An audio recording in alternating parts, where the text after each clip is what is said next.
Na ilha de Santa Catarina, em Florianópolis, o ar sempre teve o cheiro salgado de mar misturado ao aroma adocicado da tradição. Crescer em Jurerê Internacional, cercada pelo luxo e pelo mar turquesa, poderia parecer um sonho, mas para mim, Catarina, era um palco.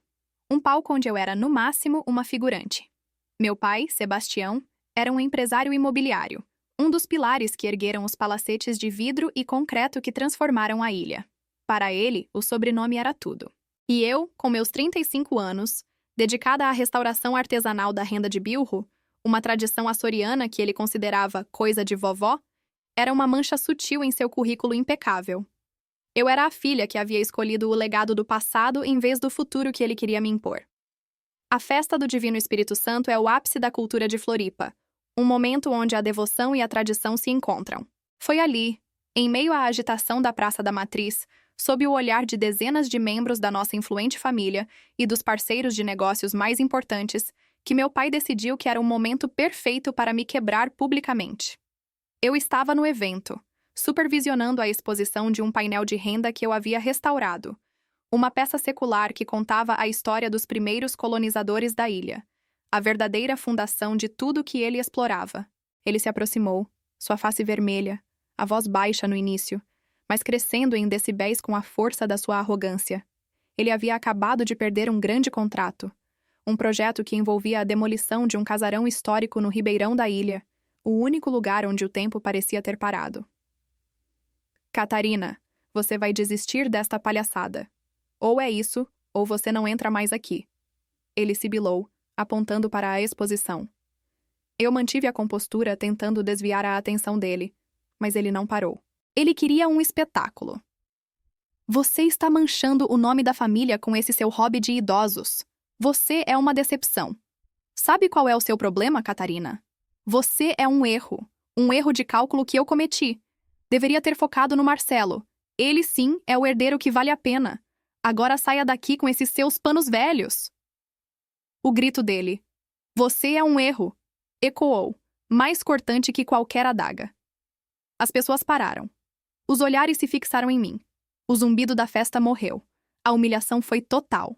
Meu peito se apertou com a dor da rejeição que eu já conhecia desde a infância, mas que, vinda em público, adquiriu uma nova, agressiva dimensão. Eu me senti minúscula, um ponto de falha no cenário perfeito da família. Aquele momento não foi apenas uma briga de família. Foi a prova final de que, para Sebastião, eu não tinha valor, eu era descartável. Mas o que ele não sabia é que aquele erro já havia plantado a semente da vingança mais fria e calculada que a ilha de Santa Catarina já veria. Eu não responderia com gritos, mas com um silêncio que o faria pagar um preço impagável. Antes que eu revele o que estava por trás daquela gritaria e como a humilhação se transformou na minha maior força, clique no botão Gostei e inscreva-se no canal. Você precisa ver até o fim como a verdade nos devolve a dignidade. O que ele viu como um hobby inútil, eu via como um escudo e um martelo. Meu pai nunca entendeu que o verdadeiro poder da ilha não estava nos arranha-céus que ele construía, mas nas raízes que ele tentava arrancar. Cresci na sombra do meu irmão, Marcelo, o herdeiro prometido, o engenheiro de sucesso, o reflexo espelhado de Sebastião. Enquanto ele recebia as chaves da nova lancha, eu recebia a permissão de passar as tardes na casa da avó Alzira, no Pântano do Sul, uma senhora que mantinha viva a tradição da renda. Foi no cheiro de goma e no barulho rítmico dos bilros batendo que encontrei meu refúgio, e, sem saber, minha arma. A renda de bilro é complexa, um emaranhado de linhas que se tornam um padrão. Sebastião zombava. Isso é passado, Catarina. O futuro é concreto armado. Ele não entendia que os padrões da renda eram mapas, a história de cada família, a propriedade de cada terra. Depois daquela humilhação na festa do divino, eu não chorei. Eu me transformei em uma máquina silenciosa, focada em um único objetivo: provar meu valor de uma forma tão inegável que ele seria forçado a engolir cada palavra. Minha vingança não seria emocional, seria cirúrgica e estratégica, com o auxílio do meu conhecimento que ele tanto desprezava. Eu me mudei de Jurerê para o Ribeirão da Ilha, uma área que Sebastião queria modernizar. Eu abri um ateliê, mas o ateliê era apenas a fachada. Meu trabalho real era de pesquisadora e restauradora. Eu não apenas consertava a renda, eu catalogava, data e ligava cada ponto a um nome de família e a um pedaço de terra. Eu sabia, pela minha análise de machine learning do padrão de roteiros campeões, que a chave para a retenção é transformar o erro em poder. E meu poder estava no passado. O projeto de Sebastião que havia falhado era um condomínio de luxo chamado Ecos do Mar, planejado para ser erguido na área mais antiga e tradicional da Lagoa da Conceição. O terreno era dele, mas a prefeitura impôs uma cláusula. O projeto só seria aprovado se ele comprovasse a desvinculação histórica de uma pequena capela de 1850, dedicada a Nossa Senhora dos Navegantes, que estava no meio do terreno. A capela não podia ser demolida, mas podia ser relocada se fosse provado que o local original não tinha importância histórica primária, mas sim uma importância cultural secundária, como ponto de reunião. O que o prendia era um laudo. A verdade era que, nos arquivos paroquiais antigos, a família de Sebastião tinha conseguido documentos que atestavam a simples importância religiosa do local. Mas eu, através de meus estudos de renda antiga, estava desenterrando a verdade que se tornou a minha alavanca. Eu descobri que a capela foi construída sobre um antigo estaleiro, e que o mapa original do loteamento, feito em linho, estava bordado com um padrão específico de renda de bilro, que só era usado em documentos de títulos de propriedade. Esse mapa era a prova irrefutável de que a capela estava, de fato, no centro de uma fundação histórica, tornando sua remoção legalmente impossível, e todo o projeto de meu pai, uma ruína. A ironia era deliciosa. O futuro dele dependia do passado que ele havia me ensinado a desprezar, e o mapa bordado que podia pará-lo estava guardado em um baú no meu ateliê, no Ribeirão, o hobby de idosos que ele havia ridicularizado. A empresa de Sebastião, a construtora Ilha Viva, começou a sentir a pressão. O projeto Ecos do Mar representava 60% do capital de giro para o ano. A paralisação não era apenas um atraso, era um buraco negro financeiro que ameaçava engolir anos de arrogância e má gestão. Eu observava de longe, como uma cirurgiã que monitora os sinais vitais do paciente que irá operar. Enquanto isso, minha rendas da ilha florescia. Eu não estava apenas restaurando. Eu estava criando uma nova linha de tapetes e painéis que incorporavam os padrões históricos em design contemporâneo. Meu trabalho havia sido descoberto por uma curadora de um grande museu internacional em Lisboa, interessada na preservação da memória açoriana. Meu nome, Catarina, o nome que ele chamara de Erro, estava nas páginas de revistas de arte e design europeias. E o melhor, tudo era mantido em segredo absoluto, longe dos holofotes da sociedade de Floripa, para que Sebastião não tivesse a menor ideia da dimensão do meu poder. A chave de retenção aqui era o contraste. Enquanto o gigante desmoronava ruidosamente, o erro crescia silenciosamente no seu submundo de arte e história. O verdadeiro golpe de mestre estava na informação que eu possuía. O mapa de Bilro não era apenas um pedaço de linho velho. Ele trazia as coordenadas exatas da fundação da capela e, mais importante, o nome do verdadeiro proprietário original do terreno, que não era o antepassado de Sebastião, como ele alegava nos documentos falsificados para conseguir a aprovação da prefeitura anos atrás. O nome original era o de uma família de pescadores, os Antunes. E eu havia estabelecido contato discreto com o último descendente vivo dessa família, um homem simples que ainda morava na lagoa. Meu pai havia construído seu império sobre uma mentira, e agora, essa mentira seria desfeita pela filha que ele achava que era inútil. Eu não queria o dinheiro dele. Minha vingança não era sobre pilhar a riqueza. Era sobre derrubar a base de sua arrogância, o pilar de sua identidade construída em cima do desprezo. Eu estava esperando o momento exato, o ponto de máxima vulnerabilidade, o dia em que ele viesse rastejando, não para pedir desculpas, mas para implorar pela solução que só o seu erro podia oferecer. E esse dia chegou. Recebi um telefonema do meu irmão, Marcelo. A voz dele estava tensa, quase irreconhecível. Catarina, você precisa vir à lagoa. O pai... ele não está bem. Os credores estão ligando. A prefeitura está exigindo documentos que ele não tem. A Ilha Viva está à beira do colapso. A vingança tem um sabor estranho, agridoce. A dor que ele sentia era o reflexo exato da dor que ele me causou, amplificada por sua própria soberba. A reunião de família aconteceu não na nossa mansão de vidro em Jurerê, mas no escritório sombrio da Ilha Viva, no centro de Florianópolis. A sala cheirava a café velho e desespero. Sebastião estava ali, visivelmente abatido, os olhos fundos, o terno amarrotado. Marcelo, meu irmão, tentava manter a fachada de controle, mas suas mãos tremiam enquanto ele folheava pastas de documentos inúteis. A presença de um advogado sênior, o Dr. Almeida, apenas confirmava a gravidade da situação. Eu entrei na sala com uma calma que era quase agressiva. Eu não estava mais na defensão. Eu era a juíza. Sebastião me olhou, mas seu olhar ainda era de desprezo, temperado por um pedido silencioso de clemência, que ele nunca verbalizaria. Ele foi direto ao ponto, evitando qualquer menção ao nosso último encontro. Ele não pediu desculpas pelo erro. Ele exigiu. Catarina, ouça bem. Seu ateliê no Ribeirão fica bem ao lado do lote que precisamos anexar para o próximo projeto. Nós vamos ter que negociar sua saída. Ofereço o triplo do valor de mercado pelo imóvel, mas preciso da sua assinatura até o final da semana. É uma ordem. Não temos tempo para seus joguinhos sentimentais. Ele estava cavando a própria cova. Na mente dele, o problema era puramente imobiliário, um pequeno estorvo que ele podia esmagar com dinheiro. O desprezo era a última vestimenta de seu orgulho. Eu me sentei, cruzei as mãos sobre a mesa de mogno e dei um sorriso tranquilo, mas glacial. Pai, eu não estou aqui para negociar meu ateliê. Eu não estou aqui para receber esmolas. Eu peguei a pasta que tinha comigo. Nela, não havia documentos legais, mas sim fotografias em alta resolução do mapa de Bilho. Eu estou aqui para falar sobre o Ecos do Mar, o projeto que está quebrando a Ilha Viva. Meu pai me olhou confuso, depois furioso. O que você sabe sobre isso? É coisa de advogado. Eu sei que a prefeitura está exigindo a comprovação da importância histórica da Capela dos Navegantes. E eu sei que o laudo que o senhor apresentou anos atrás é fraudulento, porque a capela não está em um terreno de simples importância religiosa. Ela está no epicentro da fundação daquela área, no antigo estaleiro dos Antunes. E eu tenho o mapa que prova isso. A reação de Sebastião foi física. Ele se levantou, batendo as mãos na mesa. Mentira! Você está inventando isso com seus retalhos estúpidos. O que você quer? Dinheiro?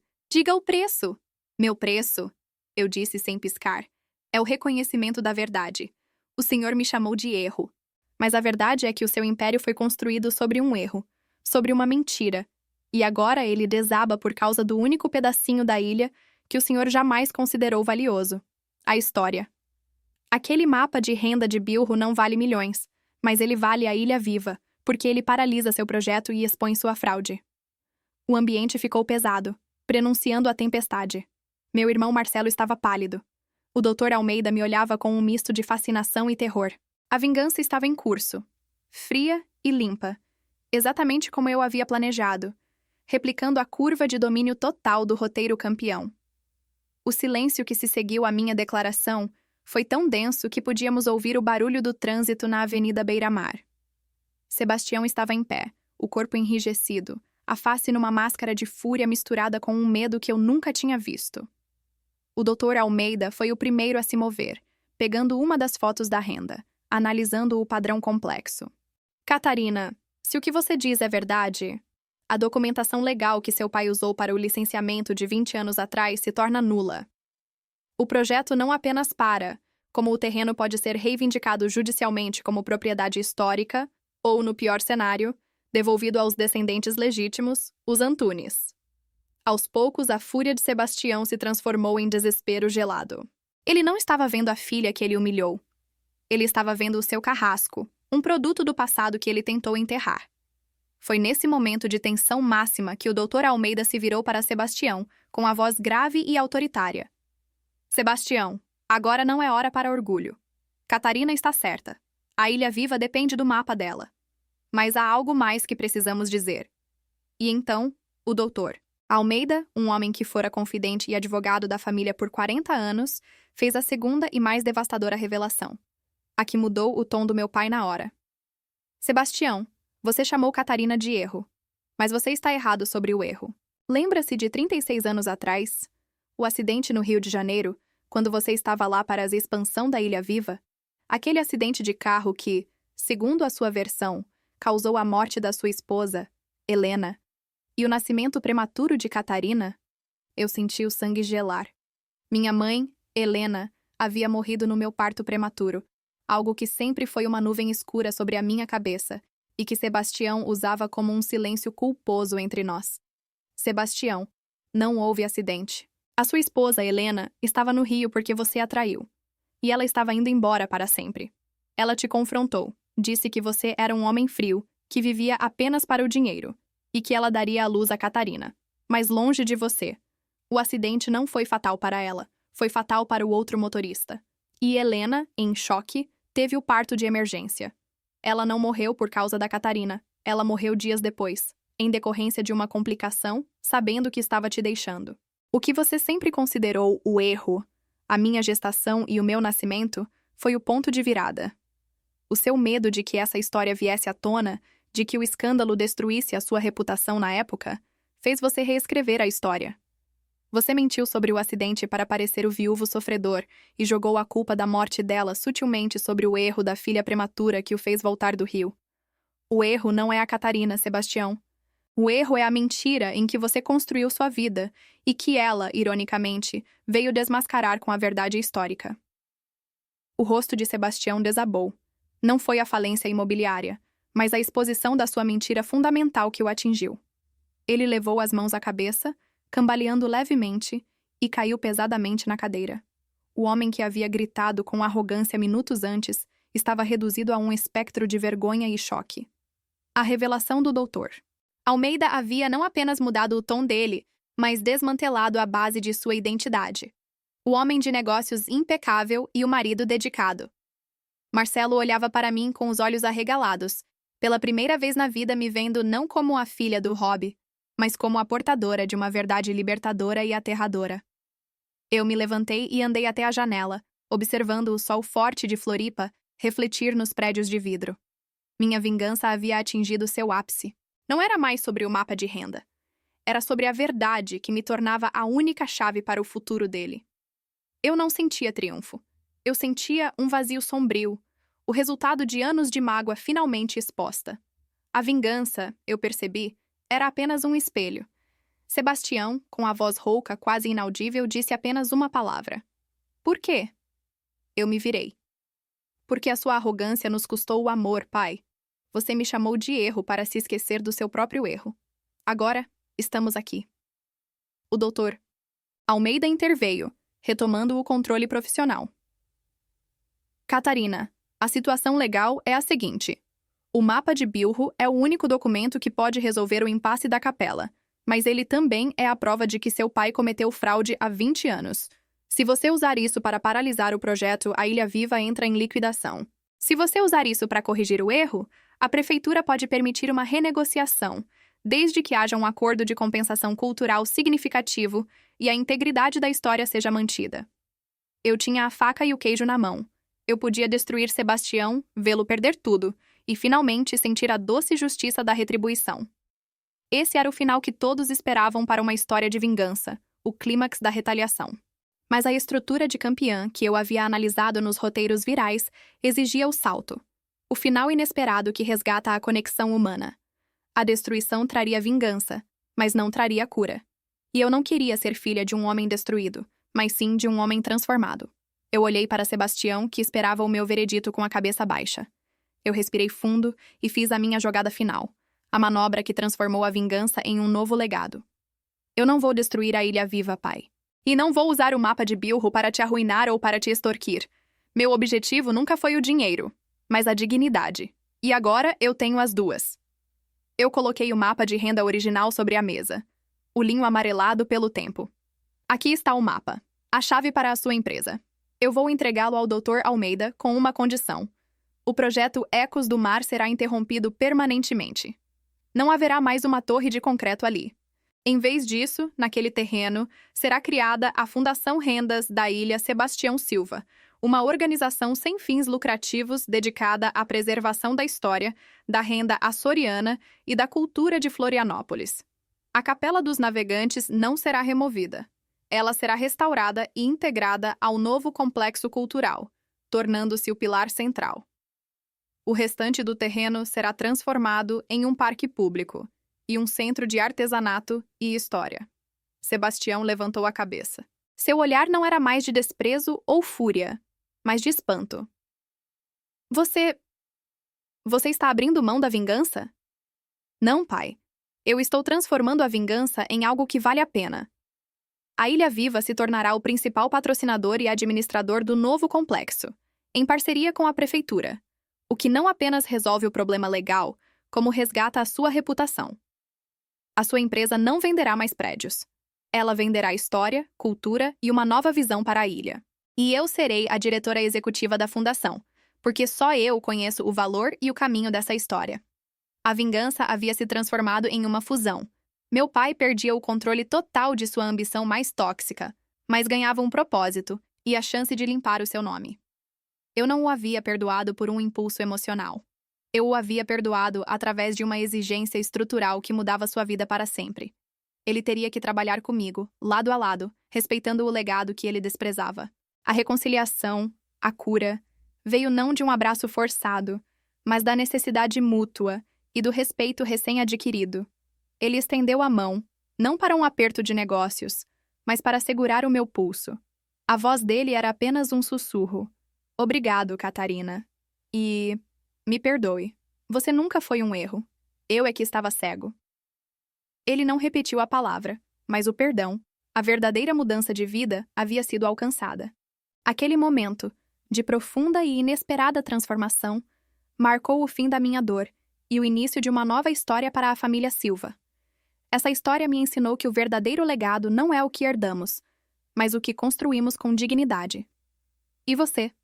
Já teve que provar seu valor para alguém que te subestimou? Deixe seu comentário aqui embaixo me contando.